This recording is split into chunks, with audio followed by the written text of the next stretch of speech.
ಅದ್ದೂರಿಯಾಗಿ ಜರುಗಿದ ಶ್ರೀ ಸದ್ಗುರು ನಿರುಪದೀಶ್ವರರ 33ನೇ ವರ್ಷದ ಜಾತ್ರಾ ಮಹೋತ್ಸವ. ಗೋಕಾಕ ತಾಲೂಕಿನ ಕೈತನಾಳ ಗ್ರಾಮದ ಪುಣ್ಯಕ್ಷೇತ್ರವಾದ ಶ್ರೀ ಸದ್ಗುರು ನಿರುಪದೀಶ್ವರ ಜಾತ್ರಾ ಮಹೋತ್ಸವವು ಅದ್ದೂರಿಯಾಗಿ ಜರುಗಿತು.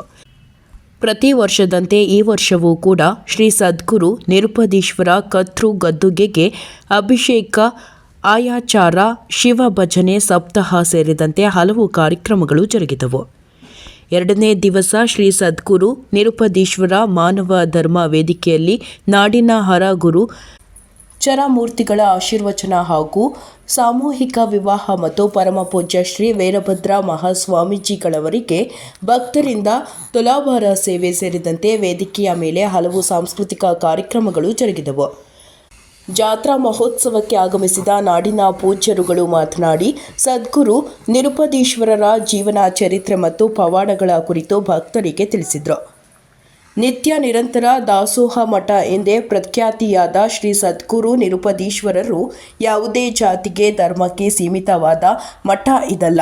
ಹಾಗಾಗಿ ಶ್ರೀ ಸದ್ಗುರು ವಿರುಪದೀಶ್ವರರು ನಾಡಿನ ಭಕ್ತರ ಏಳಿಗೆಗಾಗಿ ತಮ್ಮ ಜೀವನವನ್ನೇ ಮುಡಿಪಾಗಿಟ್ಟಿದ್ದರು.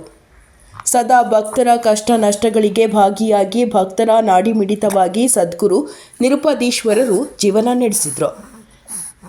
ಇಂಥ ಸಂತ ಮಹಾಂತರರ ಸೇವೆಯನ್ನು ಯಾರು ಮಾಡುತ್ತಾರೋ ಅಂಥವರಿಗೆ ಸದ್ಗುರುವಿನ ಆಶೀರ್ವಾದ ಸದಾ ಇರಲಿದೆ ಎಂದು ಶ್ರೀ ಮಠದ ಪೀಠಾಧಿಪತಿಗಳಾದ ಶ್ರೀ ಪರಮಪೂಜ್ಯ ವೀರಭದ್ರ ಮಹಾಸ್ವಾಮಿಗಳು ಆಶೀರ್ವಚನ ನೀಡಿದರು. ಅದೇ ದಿನ ಸಾಯಂಕಾಲ ಶ್ರೀ ಸದ್ಗುರು ನಿರುಪದೀಶ್ವರರ ರಥೋತ್ಸವವು ಸಕಲ ವಾದ್ಯ ವೈಭವಗಳೊಂದಿಗೆ ಹರಗುರು ಚರಮೂರ್ತಿಗಳ ಸಮ್ಮುಖದಲ್ಲಿ ಜರುಗಿದವು. ಸರ್ವ ಸದ್ಭಕ್ತರು ಈ ಜಾತ್ರಾ ಮಹೋತ್ಸವದಲ್ಲಿ ಪಾಲ್ಗೊಂಡು ಸದ್ಗುರುವಿನ ಆಶೀರ್ವಾದ ಮತ್ತು ಪ್ರಸಾದವನ್ನು ಸ್ವೀಕರಿಸಿ ಸದ್ಗುರುವಿನ ಕೃಪೆಗೆ ಪಾತ್ರರಾದರು.